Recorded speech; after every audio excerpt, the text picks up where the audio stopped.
अस्सलामुअलैकुम, मैं हूं फ़ाइज़ा मलिक और आप देख रहे हैं प्रोग्राम डायलॉग।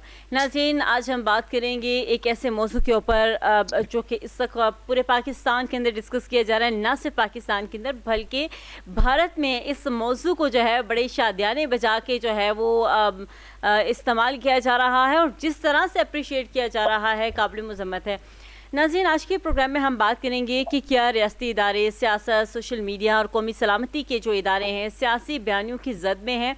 अगर हम देखें तो पाकिस्तान जो है वो इस वक्त मौशी और सियासी चैलेंजेस से नहीं गुजर रहा बल्कि एक ऐसे बयानाती बहरान का भी सामना कर रहा है जहाँ सोशल मीडिया, सियासी जमातें, मुख्तलिफ सियासी शख्सियात जो हैं उनकी आपस में जो इस वक्त बहस है वो जो है वो हद से गुजरती जा रही है। हमने देखा कि सोशल मीडिया के ऊपर सियासी जमातों या फिर कारकुनान की अगर बात करें, मुख्तलिफ किस्म के जो बयानात है इस वक्त आ रहे हैं जो कि कौमी इदारों खुसूसन मुसल्लह अफवाज, अदलिया और रियासती सलामती से मुतालिक नई बहसों को जन्म दे रहे हैं।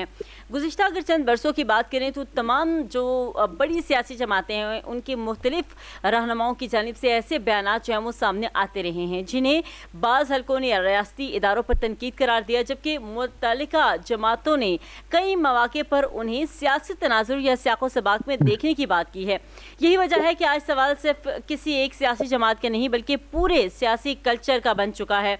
और हालिया दिनों में एक पॉडकास्ट जिसका बहुत ज़्यादा जिक्र किया जा रहा है इमरान खान की बहन नूरीन नियाज़ी साहिबा से मंसूब है और एक बयान जो कि सोशल मीडिया पर इस वक्त ज़ेर बहस आया है जिस पर शदीद अवामी और सियासी रद्द-ए-अमल सामने आया है, जबकि PTI की मुख्तलिफ सियासी रहनुमाओं ने इसकी वजाहत दी है या मुख्तलिफ तशरीहात जो है वो पेश किए हैं कि वो ये कहना चाह रही थी या वो इस क्लिप को जो है वो पेश नहीं करना चाह रही थी, वो नहीं चाह रही थी इसको ऑन एयर किया जाए।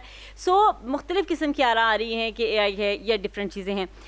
एक तरफ तो नूरीन नियाज़ी साहिबा का बयान है और उसी तरह का एक बयान जमीयत उलमा इस्लाम के जो सरबराह हैं मौलाना फजलुर रहमान साहब उनकी जानिब से आया है। एक हालिया खिताब के दौरान उन्होंने फ़ौजी अहलकारों की कुर्बानियों से मुतालिक दिए गए रिमार्क्स पर भी मुख्तलिफ हल्कों ने एतराज़ात उठाए और उस पर कौमी सतह की बहस जो है वो इस वक्त छिड़ चुकी है। नाज़रीन, क्योंकि ये जो सिचुएशन है बड़ी अलार्मिंग है और इस तरह के वाक़यात जो पाकिस्तान की मौजूदा सिचुएशन है इस पर बहुत से सवाल जो है वो खड़े हो जाते हैं, क्योंकि अगर हम देखें कौमी सलामती, मुसल्लह अफ़वाज जैसे जो इस वक्त हसास इदारे हैं, जिस तरह से हम देख रहे हैं कि पाकिस्तान के अंदर जो इस वक्त सूरत हाल है दहशत गर्दी की अगर बात करें और जिस तरह से कंट्रोवर्सीज पैदा की जा रही हैं पाकिस्तान की सलामती के हवाले से, तो क्या ये जो कौमी सलामती और मुसल्लह अफ़वाज जैसे हसास मामलात है इस पर सियासी क़यादत को ज़्यादा मोहतात, वाज़ेह और ज़िम्मेदाराना ज़ुबान का इस्तेमाल करना चाहिए या नहीं? और इस पर और भी मुख्तलिफ़ किस्म के जो इस वक्त सवालात खड़े हो रहे हैं जिसमें हमने देखा कि ना सिर्फ इसके ऊपर बयानबाजी हो रही है बल्कि एक खामोशी जो है वो भी हमें नज़र आ रही है, क्योंकि हमेशा ये कंसीडर किया जाता है कि अगर खामोशी है तो भी शायद वो बात, वो बयान जो आपने दिया है उसके ऊपर एक मुहर सबत करता है कि शायद ये बेहतर है। और ये बहस किसी सियासी जमात तक नाज़रीन महदूद नहीं है। हमने ये देखा कि मासी में भी मुख्तलिफ सियासी जमातों ने, खा वो मुस्लिम लीग नून हो, हाँ वो तहरीक इंसाफ हो, जमीयत उलमा इस्लाम हो, या हमने देखा कि पीपल्स पार्टी हो या दीगर सियासी जमातें हैं, मुख्तलिफ अदवार में रियासती इदारों से मुतालिक सख्त सियासी बयानात जो हैं वो इख्तियार करती हुए हमें नजर आई हैं। लेकिन सवाल ये है कि क्या सियासी इख्तलाफात रियासती इदारों तक पहुँच जाना ही चाहिए और उसके ऊपर किस तरह की बयानबाजी जो है वो जिस तरह हो रही है अब इसको आगे चलना चाहिए नहीं? इन्हीं सवालात के जवाब जानने की कोशिश करेंगे। आज हमारे साथ प्रोग्राम में जो मेहमान मौजूद हैं उनका तारुफ में करवाती चलूँ। नईम करीम साहब हमें ज्वाइन कर रहे हैं, रहनुमा है मुस्लिम लीग नून से।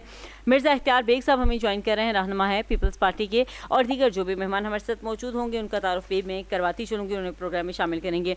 मिर्ज़ा इख्तियार साहब से प्रोग्राम का आगाज़ करेंगे। इख्तियार साहब क्या कहेंगे? इस वक्त हमने देखा कि पाकिस्तान के अंदर मुख्तलिफ बहरानों के साथ साथ एक बयानिए का बहरान जो है वो भी पैदा हो रहा है और स्पेशली हम देख रहे हैं कि जिस तरह से कौमी सलामती के मामलात हैं उसके ऊपर शायद पूरी कौम जो है वो कंप्रोमाइज़ इस करने के बिल्कुल मूड में नहीं है। तो ये जो अभी मामलात चल पड़े हैं, एक तरफ नूरीन नियाज़ी साहिबा के बयानात आ रहे हैं, फिर मौलाना साहब के बयानात आ रहे हैं, तो क्या कहेंगे ये क्या पैगाम दे रहे हैं और ये किस तरफ क्या इंडिकेशंस हैं?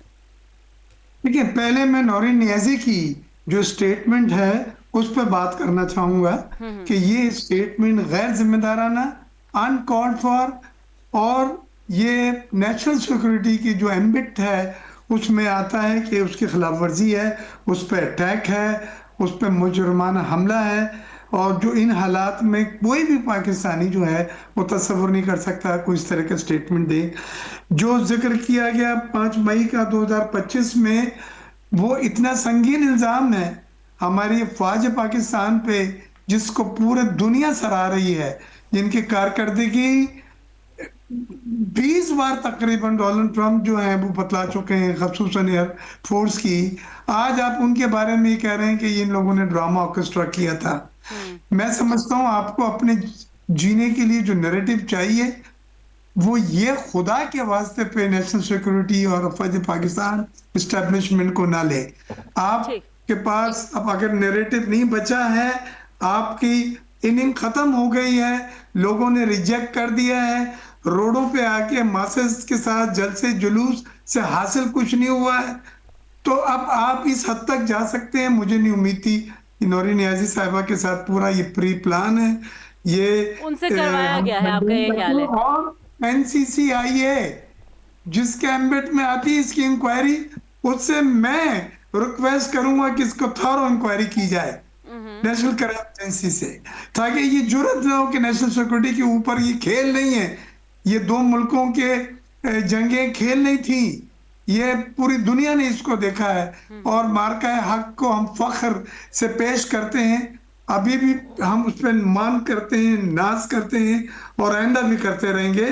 तो मैं समझता हूँ नौरीन नियाज़ी के खिलाफ सख्त से सख्त एक्शन लिया जाए और साथ साथ हम उनके इस स्टेटमेंट को पीपल्स पार्टी की तरफ से भी पूरी तरह से कंडेम करते हैं। आप लोग पीपल्स पार्टी की तरफ से स्टेटमेंट को कंडेम करते हैं। अच्छा, अब आ जाते हैं बिलावल भुट्टो ज़रदारी साहब, जो कि इस वक्त काफ़ी जोश में नज़र आ रहे हैं और इस वक्त कश्मीर के मामलात के ऊपर काफ़ी बहस कर रहे हैं, क्योंकि अगर हम देखें तो कश्मीर के जो इस वक्त लीडरान वहाँ पर मौजूद हैं, जो लोगों में इश्तिहार फैला रहे हैं, वो भी कुछ इसी तरह के बयान दे रहे हैं। तो बिलावल साहब वहाँ पर मौजूद हैं, तो वो जो शेर का शिकार करने के हवाले से इस वक्त काफ़ी जो है वो इंतज़ार में है। वो कह रहे हैं कि पहाड़ों पर शेर का शिकार करेंगे। तो ये ज़रा बताइएगा कि देखिए, इसके दो मायने हैं। उसके मायने आसान लफ्जों में यही है कि वो इलेक्शन कैंपेन में आए हैं, लिहाजा वो अपना वोट बैंक को बढ़ाने के लिए, हमारे जो सपोर्टर्स हैं उनको जगाने के लिए, ये जो उनकी थ्रू आउट एक लॉन्ग मैराथन इलेक्शन कैंपेन है, ये उसका हिस्सा है। और कश्मीरी इसमें को जगाने के लिए नहीं, हमारे जो सपोर्टर हैं, वोट बैंक जो हमारा है। अब जहां तक सवाल है, ये जो आप बात कर रहे हैं ज्वाइंट एक्शन कमेटी की, उसमें अभी कश्मीर की कमेटी की एक मीटिंग हुई थी जिसमें हमने कुछ चीजें रिजॉल्व की थी और वो फिर प्रेस कॉन्फ्रेंस हुई थी जिसमें मैं था, तारिक फजल चौधरी साहब थे और कासिम नून साहब थे, ये तीनों। हमने उन्हें ये कहा कि आप ये बतलाएं कि 4 अगस्त को ये टर्म, ये टेन्योर प्राइम मिनिस्टर का खत्म होगा और उन्हें नीचे उतरना पड़ेगा, और कानून में ना केयर टेकर गवर्नमेंट का कोई प्रोविजन है और ना प्राइम मिनिस्टर के एक्सटेंशन का कोई प्रोविजन है। तो 4 तारीख को अगर आपने 27 के इलेक्शन नहीं लड़े जुलाई के, तो 4 तारीख को जब प्राइम मिनिस्टर उतर के चले जाएगा, कौन बात दौड़ संभालेगा? तो हम यही उनको समझा रहे हैं लॉजिकली कि हर चीज के लिए ये जरूरी है कि इलेक्शन हो, पीसफुल इलेक्शन हो। आप मैंडेट लें, मैंडेट लेके आप असेंबली बनाएं अपनी, और उसमें जो चाहते हैं कानून अपनी मेजॉरिटी से आप पास कराएं। उसमें ये 12 सीटें भी डिस्कस की जा सकती हैं जो रिफ्यूजीज की हैं, और बाकी इश्यूज भी डिस्कस किए जा सकते हैं। लेकिन ये हमने डायस्पोरा जो पाकिस्तान का बाहर है, ओवरसीज पाकिस्तानी कश्मीरी बड़े फाल हैं, मेंबर पार्लियामेंट है यूके में, उनसे भी रिक्वेस्ट की थी। और हमारे ज़करिया साहब जो हैं, जो पाकिस्तानी हाई कमीशन होते थे यूके में, जिनके क्लोज कांटेक्ट है, उनसे भी रिक्वेस्ट की थी कि डायस्पोरा अपना रोल किरदार अदा करे, अपना रोल प्ले करे और इनको बतलाएं कि ये हॉस्टाइल जो तरीक़ेकार उससे कुछ नहीं हासिल होगा। टेबल पे मुज़ाकरात के लिए आना होगा। पहले भी 38 मुतालबात में 35 मुतालबात कमेटी ने मान लिए हैं, तो उन्हें ट्रस्ट एलिमेंट होना चाहिए कि जब 35 मुतालबात माने हैं जिसमें सीटी स्कैन है और एनआरआई मशीनें हैं और दूसरे दूसरे तमाम जितनी भी चीजें थी वो 38 में से 35 जो है वो मान ली गई हैं। तो ये चीजें ठीक भी टेबल पे बैठ के हल हो सकती हैं और इंशाल्लाह होगी। लेकिन एहतजाज, हॉस्टाइल, कत्ल गारत, अफवाज पाकिस्तान की बेहरमती और पुलिस के जो हमारे लॉ मेकर्स जो नौजवान हैं उनकी शहादतें ना मैंडेट आपको इसका है और ना हम इजाजत देते हैं, ना ये कानून और आइन के मुताबिक ठीक है है सर, कि आपने कहा अगर कि जो वहाँ पर नौजवानों की शहादत हुई है, जो वहाँ पर लॉ इन्फोर्समेंट के जवानों के साथ सलूक किया गया है, वो हम उसका जो है वो काबिल मजम्मत है, हम उसको सपोर्ट नहीं करते। लेकिन यस बिलावल साहब ने कहा है कि ये जो एफआईआर्स कटवा कटवा के हमारे जो कारकुनान हैं उनको डराया जा रहा है, तो ये काबिल कबूल नहीं है। तो सर वो ये अलग का चीज इशारा है, वो किसकी तरफ है? कारकुनान की अलग बात है, आप मिक्स ना करें। हम बात कर रहे हैं कि एहतजाज में हॉस्टाइल एक एटीट्यूड था तो जिसमें सर वहां पर खड़े गोलियां होकर वो चली हैं, किससे मुखातिब जिसमें थे, क्या कहना हमारे चाह रहे थे, ये जरा बता दें। फौजी, हमारे पुलिस के अफराद जो है वो शहीद किए गए हैं। ठीक है सर, आप ये भी बता दें कि ये जो बिलावल भुट्टो जरदारी साहब ने कहा है कि हमारे कारकुनों को एफआईआर करवा करवा के डराया जा रहा है, तो हम ऐसा होने नहीं देंगे, तो सर ये जी इशारा हाँ। किसकी तरफ था? जी, ये गिलगित बल्तिस्तान में भी इस तरह की सिचुएशन आई थी और यहाँ पे भी, लेकिन वो एक मुहिम चलाने आए हैं और पीपीपी के जो जियाला है वो एफआईआर से नहीं डरता।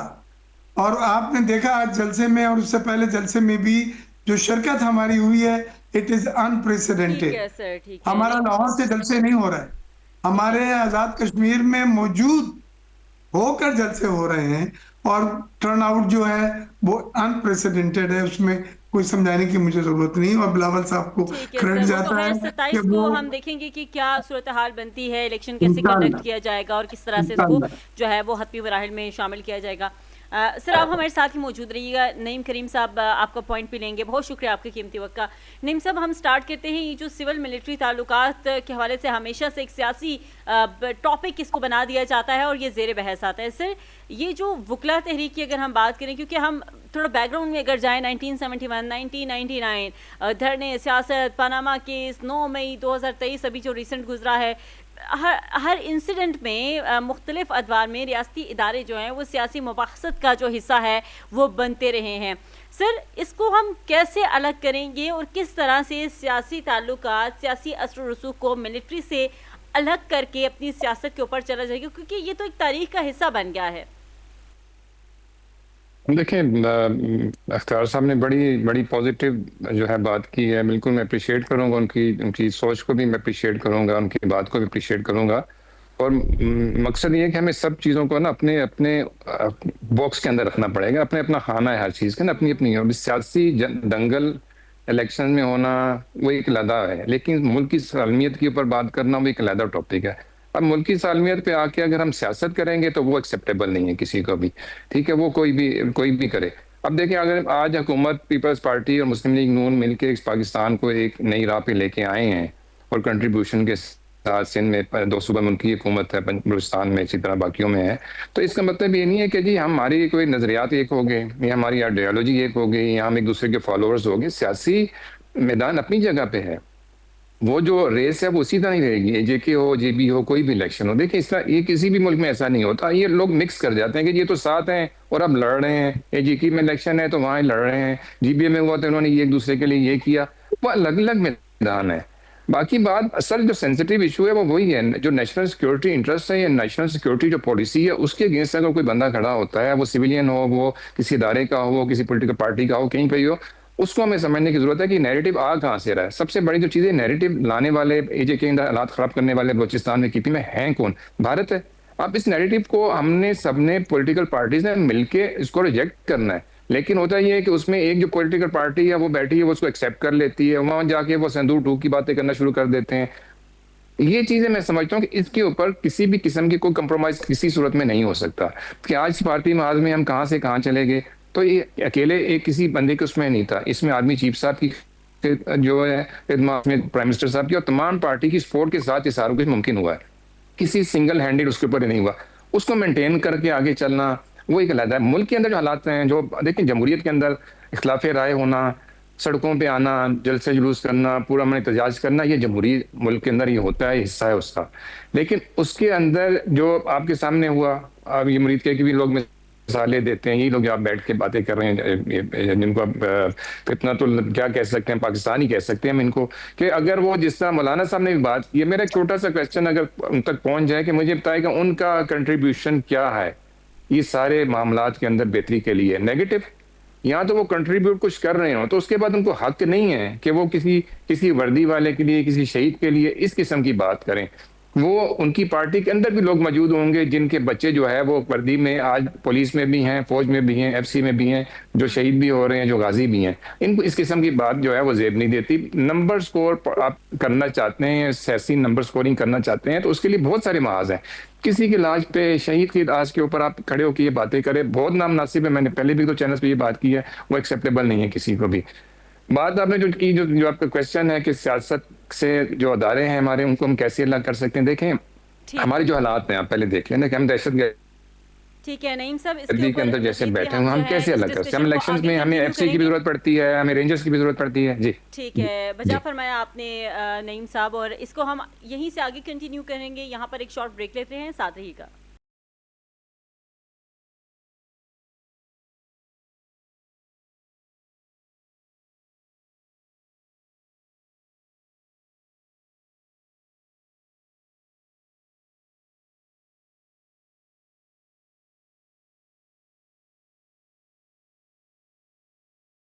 वेलकम बैक नाज़रीन, आप देख रहे हैं प्रोग्राम डायलॉग। और ब्रेक से जाने से पहले हम बात कर रहे थे कि ये जो इस वक्त पाकिस्तान के अंदर रियासती इदारों के खिलाफ एक बयानिया प्रमोट किया जा रहा है, जिसको भारत जो है वो बड़ा अप्रिशिएट कर रहा है।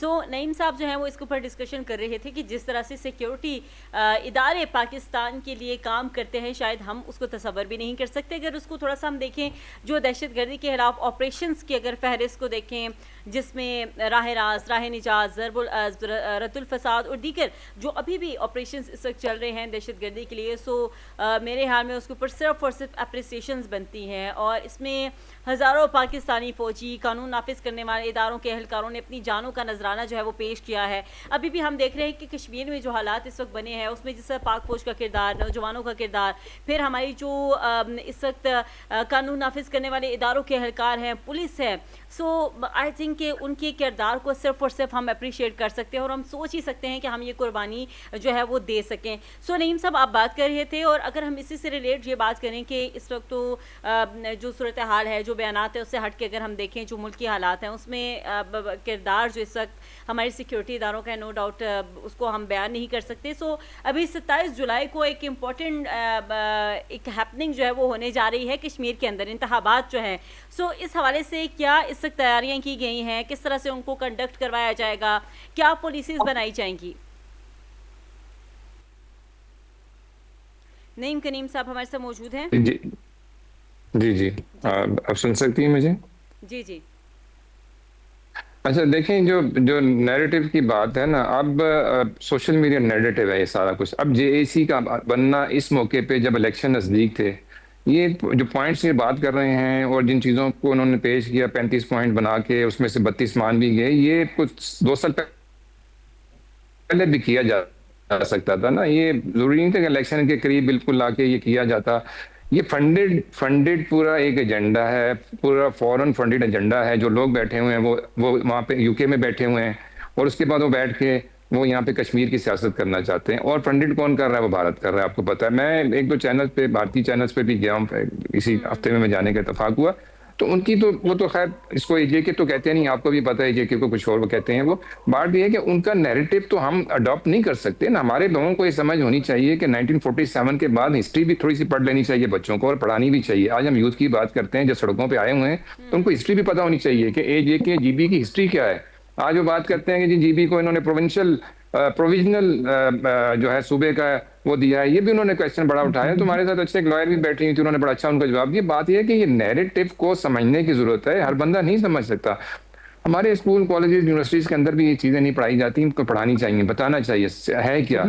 लेकिन अब ये जो जो करना चाहते हैं वो कभी भी नहीं होगा, जो उनकी ख्वाहिश है क्यों जो वो जम्मू उसमें कर रहे हैं, आप मकबूजा कश्मीर में कर रहे हैं, उनका वही प्लान है कि मकबूजा कश्मीर का जो है यहाँ पे रेप्लिकेट बना के एजेके को पेश किया जाए दुनिया के सामने, जो कि किसी सूरत में नहीं हो सकता। जी देखें जी, मकबूजा कश्मीर जो उनके पास है, जिसको अपना कश्मीर कहते हैं, उसमें ये जुल्म होते हैं, लोगों को मारा जाता है, उनको आज़ादी नहीं होती वोट की, वो सारा प्लान उसी को यहाँ पे रेप्लिकेट करना चाहते हैं वो, कि किसी सूरत में नहीं होगा। ये आज़ाद जम्मू एंड कश्मीर है, ठीक है। और कभी भी यहाँ पे कभी ऐसे मामला नहीं है। फिर जिस तरह उनके वो सारे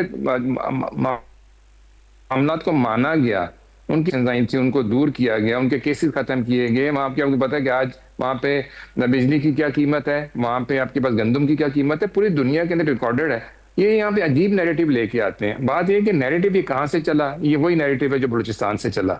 आज यही ऑपरेशन के जो जब हम प्रेशर डालते हैं ऑपरेशन के ऊपर, तो प्रेशर ये कहीं और निकालने की फिर कोशिश करते हैं। सबसे बड़ा ऑपरेशन इस टाइम पे जो हो रहा है, आपको पता है, वो शबान का हो रहा है। आपने उसको मेंशन नहीं किया, लेकिन मैं आपको बता दूं, Shaban operation is the biggest operation in Pakistan जो अभी हो रहा है। और वो ठीक है, वो पहले होना चाहिए था, लेकिन ठीक है अब हो रहा है। उसके आप उसकी सेंसिटिविटी को समझें, उन कुर्बानियों को समझें। परसों भी अटैक हुआ उन लोगों के ऊपर जो बेचारे छुट्टियों पे जा रहे थे, किस तरह उनको बचाया गया 6-7 बसेस के ऊपर, और किस तरह फिर वहां पे एक जंग बनी हुई है, एक पूरा जंग का माहौल है। मैं आज वहां से आया हूँ, मैं आज वापिस आया हूँ कोयटा से। वहां पे खौफ है और ये नैरेटिव बनाया गया है लोगों के लिए। ये नहीं है कि हम जाना छोड़ दें। मैं एक हफ्ता पहले गया हूँ, मैं वीक लगा के आया हूँ, सारी चीजें अपनी जगह पे नॉर्मलाइज हैं, बट वो एक नैरेटिव के थ्रू एक होप बनाया गया। लेकिन अभी जंग है, ये दहशतगर्दी को भी खत्म करना है और दहशतगर्दों को भी खत्म करना है। तो मैं समझता हूँ कि इंशाल्लाह ये नैरेटिव इनका नाकाम होगा, लेकिन हमें थोड़ा सा समझना पड़ेगा, हमारी आवाम को समझना पड़ेगा जो पाकिस्तान में है या जेके के अंदर है, कि आज़ाद फ्री एंड फेयर इलेक्शन ही इस चीज का वाहिद हल है, जिसके अंदर पॉलिटिकल पार्टीज मौजूद हो। जेसी वाले भी नहीं पॉलिटिकल पार्टीज के लोग हैं ना, ये तो नहीं कोई और है, कोई ऊपर से वो नामजद हुए हैं, इन्हीं में से निकले हुए हैं। उनके अगर कोई वो है तो आके रिजर्वेशंस को अपने इलेक्शंस के अंदर वो करें, वो अपने कैंडिडेट को वो सपोर्ट करें जो समझते हैं कि बेहतर कैंडिडेट है, उसको सामने लेके आए, तो इलेक्शन में सामने रिजल्ट आ जाएगा सामने, और आगे वो इलेक्शन में फेस करें। सड़कों से तो कुछ नहीं होगा, सड़कों में आए, प्रोटेस्ट करें और इस तरह गिराओ जलाओ करें, पुलिस वालों को मारें, शहीद करें, तो ऐसे तो नहीं चल सकती चीजें।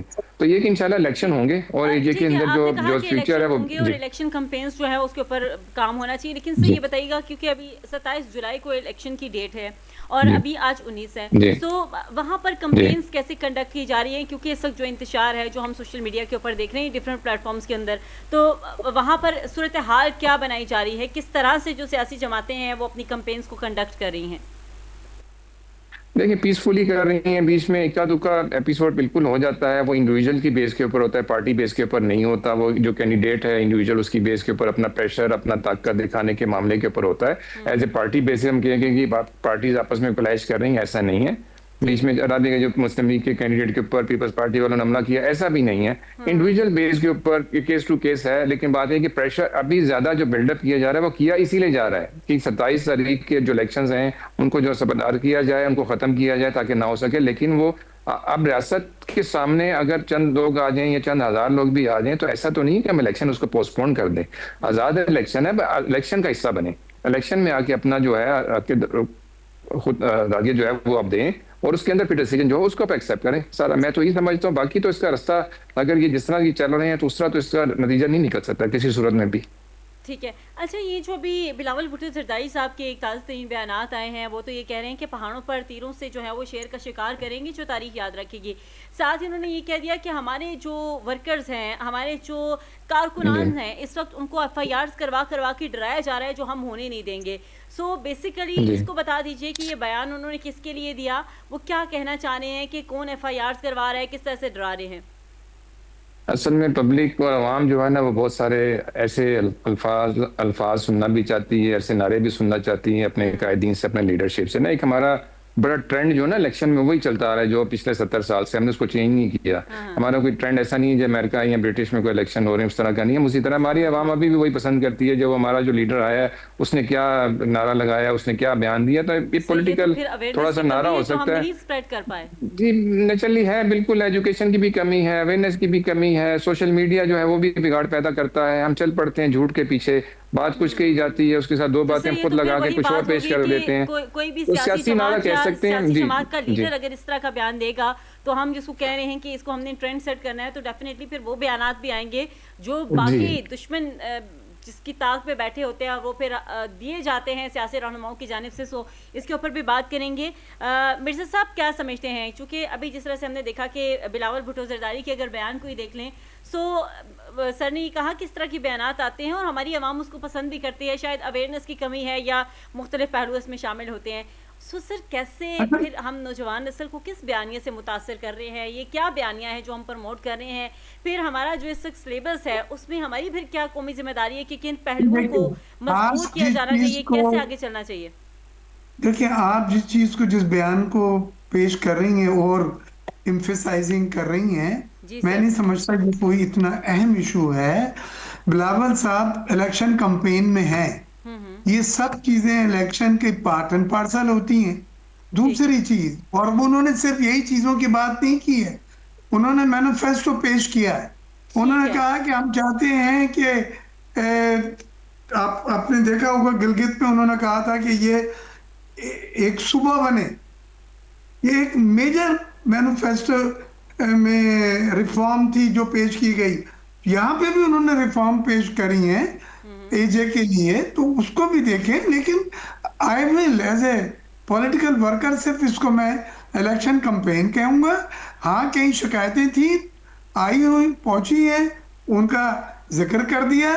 जहां तक तीर के शिकार तेर के शिकार तीर से करेंगे, ये तमाम इलेक्शनों में उनकी तरफ से भी इस तरह के बयान आते हैं और हमारी तरफ से भी ये कैंपेन की जा रही है और एक कामयाब कैंपेन जा रही है। जैसे उन्होंने गिलगित बल्तिस्तान में थी उसके नताइज सामने आए।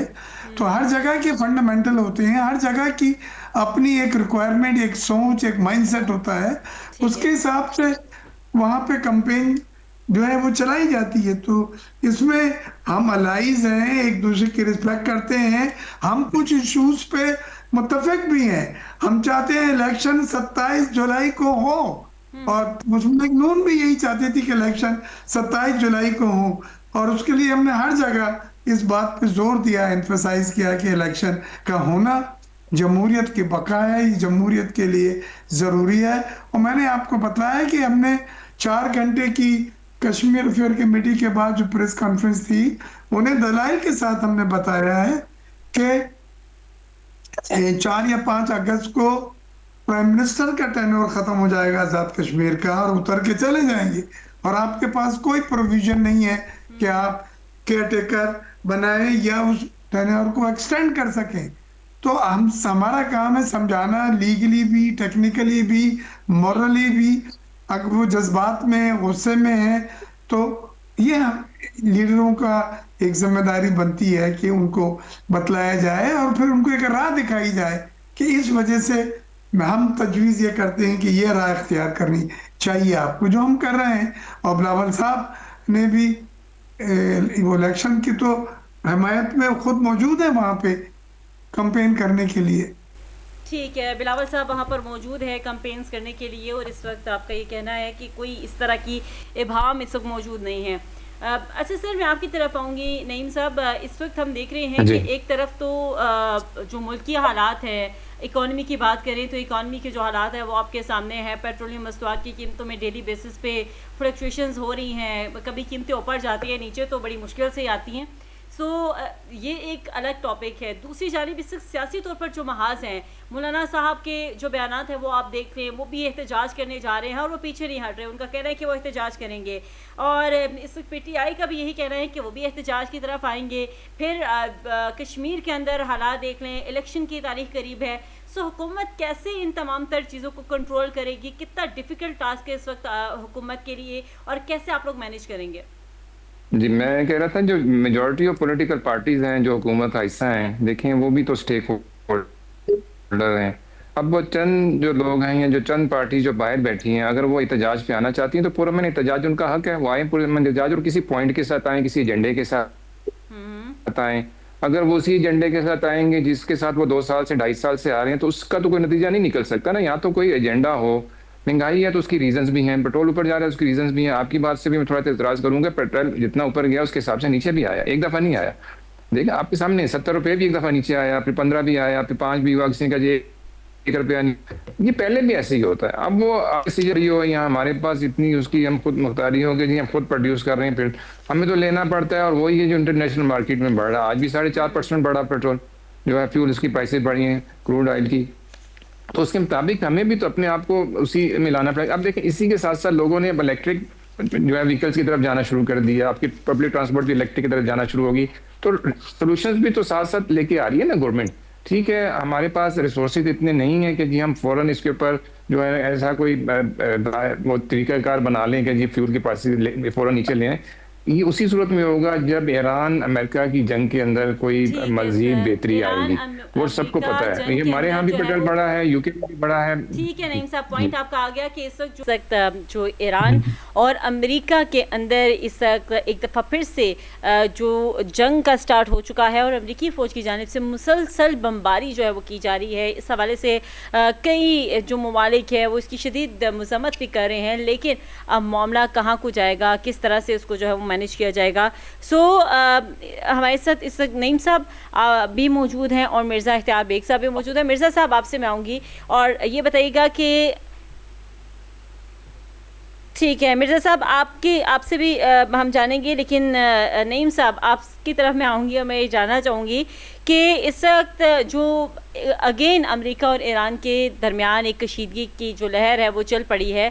सो एक तो ये बताइएगा कि डेफिनेटली इसकी वजूहात अभी तक ईरान डाल रहा है इल्ज़ाम अमेरिका के ऊपर, अमेरिका डाल रहा है इल्ज़ाम ईरान के ऊपर, लेकिन पाकिस्तान का किरदार यहाँ पर क्या होगा?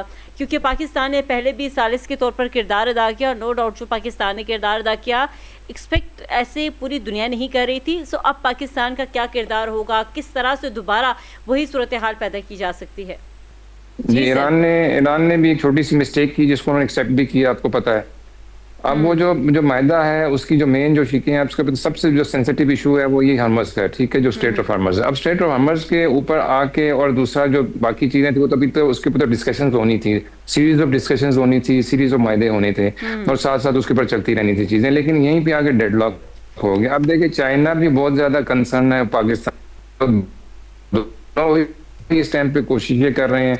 कतर ने निकलने की कोशिश की जो कि इस अंदर साथ था, फिर आपके सामने जो है कुवैत ने भी बीच में शेयर किया था। अब ये सारी चीजें ये हुई कि ईरान की तरफ से फिर दोबारा से वही हमले शुरू हो गए जो रुक गए थे पहले, यूएई के अंदर भी, कुवैत के अंदर भी, बहरीन के अंदर भी, और ये सारी चीजें तो आप देखें ना दोबारा से उसी स्क्वायर वन के ऊपर चले गए हम और वहीं से दोबारा से फिर बातें करना शुरू कर दी। अब पाकिस्तान तो अपनी सैलसी का किरदार अदा कर रहा है, वो करता रहेगा, क्योंकि इस टाइम के ऊपर मेन स्टेक होल्डर भी वही है, सबसे ज्यादा जिसको अफेक्ट हो रहा है वो भी पाकिस्तान ही है। ठीक है, यूएई को भी हो रहा है, गल्फ को भी हो रहा है, जितनी रीजन है हमारी जो इसकी नेबरिंग कंट्रीज है ईरान के साथ, उनको भी हो रहा है।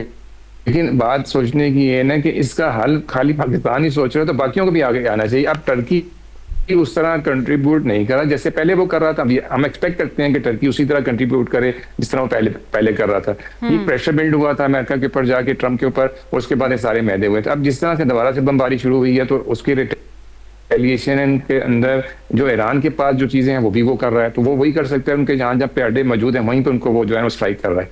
तो मैं समझता हूँ कि हमें इसके ऊपर फिर से पाकिस्तान को एक स्ट्रॉन्ग सालिसी का किरदार जो है वो अदा करने की जरूरत है, जो कि वो कर भी रहा है। लेकिन जैसे पहले किया गया था बाकी मुल्कों के साथ मिला के अगर वो कर लेते हैं तो मैं समझता हूँ कि चीजें बेहतरी की तरफ जा सकती हैं, क्योंकि जंग तो किसी मसले का है ही नहीं किसी सूरत के ऊपर, और ईरान भी अपनी जगह पे स्टैंड करता है, मुकाबला करने के लिए तैयार है। नो डाउट कि वो उतना ताकतवर नहीं है जितना अमेरिका है, लेकिन नेचुरली जो है वो जिस तरह के उन्होंने लेसन दिया है उनको भी, और इससे पहले इसराइल को भी, मैं समझता हूँ वो भी बहुत बड़ी एक जो है ना हिकमत अमली के साथ उन्होंने अपने आप को सामने लेके आए हैं। ठीक है, अच्छा आपने कहा कि इसमें पाकिस्तान को दोबारा से जो है वो तमाम तर ममालिक को साथ यकजा करके इस मामले की तरफ आना चाहिए। सर हमने देखा कि आज की अगर हम ताज़ा तरीन सूरत हाल देखें, जिसमें अगर हम GCC की बात करें, सऊदी अरब, बहरीन, कुवैत, उनकी जानिब से जो बयानात आए हैं उसके मुताबिक उनका ये कहना है कि ये जो बहरीन और उर्दन के इक़दाम हैं हम इसकी मुकम्मल तौर पर हिमायत करते हैं। साथ ही कहा कि ईरान के हमले बैनुल-अक़वामी ताल्लुकात और अच्छी जो हमसायगी के असूल हैं उनकी खुली खिलाफवर्जी है।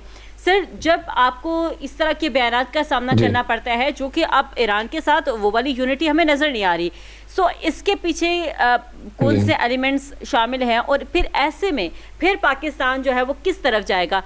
जीसीसी के जो ममालिक हैं क्या उनकी तरफ फिर झुकाव होगा, या फिर पाकिस्तान जो है वो ईरान को किसी न किसी तरह से फिर से आमादा करने की कोशिश करेगा? देखेंगे जो सफारती डिप्लोमेसी है वो जो एक्सपर्टीज है वो आपको पता है कि यहीं पे काम जो है वो काम आती हैं। अब वो डिप्लोमेसी के साथ चलना पड़ेगा। देखिए हम वहाँ पे एक तरफ सऊदी अरब के साथ हम डिफेंस अलाई भी हैं, ठीक है, उनके साथ भी हमारा एक हुआ है, और यूएई के साथ भी मेरा स्टेक होल्डर्स का हमारे 2 मिलियन से ज्यादा लोग वहाँ पे एम्प्लॉयड है, ठीक है, उनके पास वो काम भी कर रहे हैं, उनके बिजनेसेस भी हैं, उनके प्रॉपर्टीज भी हैं, जायदादें भी हैं, जो सब कुछ है। अब ये चीजें भी सारी चीजों को हर चीज को बैलेंस करके देके चलना। इकोनॉमी को भी देखना है हमने कि हमारी इतनी स्ट्रॉन्ग इकोनॉमी। ठीक है सर, आपका पॉइंट हमारे पास आ गया है। इस वक्त हमें ज्वाइन किया है आईआर एक्सपर्ट हैं डॉक्टर सायरा साहिबा हमारे साथ मौजूद हैं। मैडम आपको प्रोग्राम में वेलकम कहेंगे। आपने नईम साहब की जो डिस्कशन है वो डेफिनेटली सुनी होगी, और हम आपसे भी जानना चाहते हैं कि इस वक्त जो सूरत हाल है वो ये है कि सऊदी अरब, ईरान, बहरीन और उर्दन के ख़िलाफ़ जो एक हमला किया गया है जिसमें ये कहा गया है कि ये अच्छी हमसायगी के और इंसानी हकूक़ की खिलाफ वर्जियाँ जो है वो की गई हैं ईरान की जानिब से, और साथ ही साथ बहरीन, कुवैत और उर्दन पर ये जो हालिया हमले किए गए हैं ये जंगी जराइम का इर्तिकाब जो है वो ईरान की जानिब से किया गया है। दूसरी जानिब अमेरिका जो है वो मुसलसल बमबारी कर रहा है इस वक्त ईरान के ऊपर। तो इस कंडीशन को आप कैसे देख रही हैं, और क्या देख रही हैं कि वायलेशन मज़ीद बढ़ेगी या इसमें कोई ना कोई ठहराव आने की सूरत हाल अब भी पैदा हो सकती है? जी, थैंक यू वेरी मच। देखिए, ठहराव की सूरत हाल सिर्फ तब पैदा हो सकती है जब दोनों तरफ, पर्टिकुलरली जो ईरान है वो स्ट्रेटेजिक प्रूडेंस का मुजाहिरा करेगा, तो तभी ऐसा हो सकता है। मेरे व्हाट आई बिलीव इज कि ईरान ने इस दफा जो है वो प्रोवोक किया है और अटैक्स किए हैं इनिशियली भी, और अभी भी वो जो रीजनल स्टेट्स के ऊपर जो बार बार अटैक्स कर रहे हैं, मेरे ख्याल से ये एक एस्केलेटरी बिहेवियर है। और इस एस्केलेशन का दो नताइज हो सकते हैं। आइदर जो है वो डी एस्केलेशन की तरफ चला जाए मामला, और दूसरी जानिब जो है वो मजीद एस्केलेशन हो सकती है। ईरान को देखना पड़ेगा कि जो उन्होंने कैलकुलेशन की हैं इस सिचुएशन में एस्केलेट करने की, क्या वो कैलकुलेशंस उनकी सही साबित होंगी। फॉर इंस्टेंस वो चाहते हैं कि अमेरिका पे दबाव डालें टू द पॉइंट कि वहाँ पे जो उनकी इंटरनल डोमेस्टिक सिचुएशन है वहाँ पे अमेरिका को ऐसी सिचुएशन में ले आए कि वहाँ पे क्रिटिसिज्म मजीद हो जाए और अमेरिकन जो हैं वो दोबारा जो है वो निगोसिएशंस की तरफ आ जाएं। लेकिन यहाँ पे हमें ये देखना होगा कि अभी जो रीसेंट स्टेटमेंट्स आए हैं ट्रम्प एडमिनिस्ट्रेशन की तरफ से, उसके अंदर ट्रम्प ने एक और जो है वो बड़ा स्ट्रेटेजिक पॉइंट रेज किया है अपनी डोमेस्टिक ऑडियंस को सेटिस्फाई करने के लिए, और वो ये है कि चाइना फैक्टर, कि how China is manipulating this all situation against America, जिसकी वजह से वो डोमेस्टिकली हो सकता है कि अपने लोगों की सिंपैथीज जो हैं वो हासिल कर लें। लिहाजा अमेरिका जो ईरानियंस की कैलकुलेशंस हैं कि वो अमेरिकन को मजबूर कर देंगे क्योंकि उनका मिड टर्म आने वाला है, तो वो उनकी टर्म्स पे आके जो है वो डी एस्केलेशन करेंगे।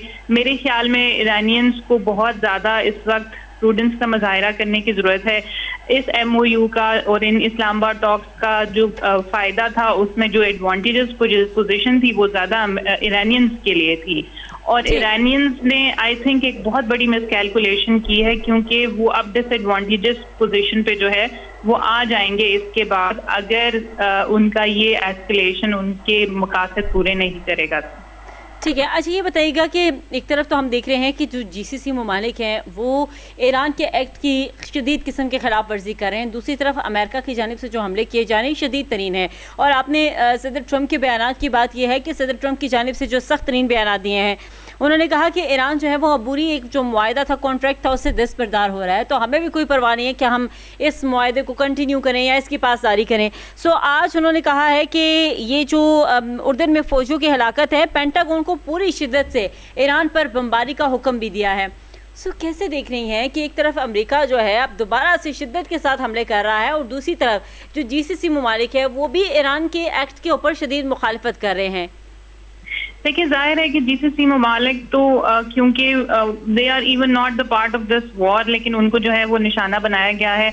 और आप देखें कि कतर जो एक मीडिएटरी का रोल भी प्ले कर रहा था, उसको भी निशाना बनाया गया है। इनिशियली उसके जहाज को जो है वो अटैक किया गया है, इसी तरह सऊदी अरब ने एक काइंड ऑफ न्यूट्रल पोजीशन जो है वो अडॉप्ट की हुई थी, और दूसरी जीसीसी कंट्रीज ने भी।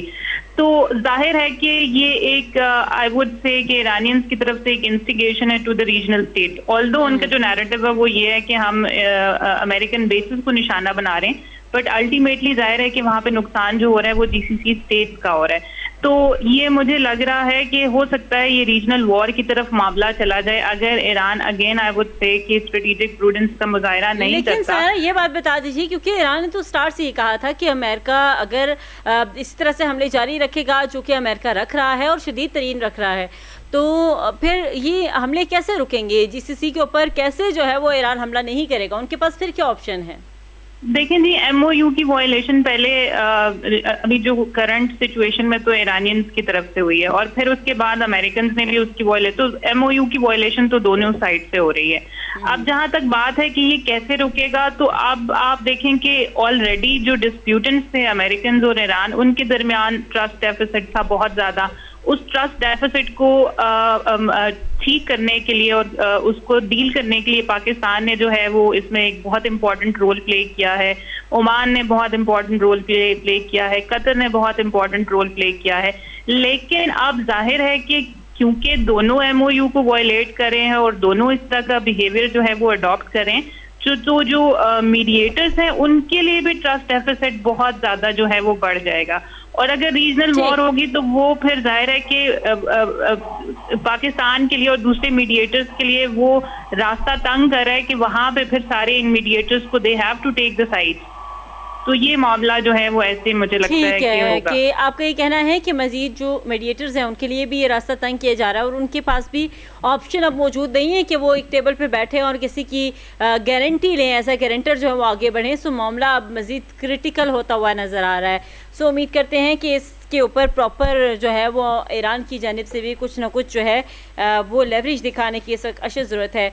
बहुत शुक्रिया, सायरा हमारे साथ मौजूद थी, नईम करीम साहब हमारे साथ मौजूद थे और दीगर मेहमान भी हमारे साथ मौजूद थे, उन सबका बहुत शुक्रिया। नाज़रीन, इसी के साथ आज के प्रोग्राम से दीजिए इजाज़त, आने के बाद।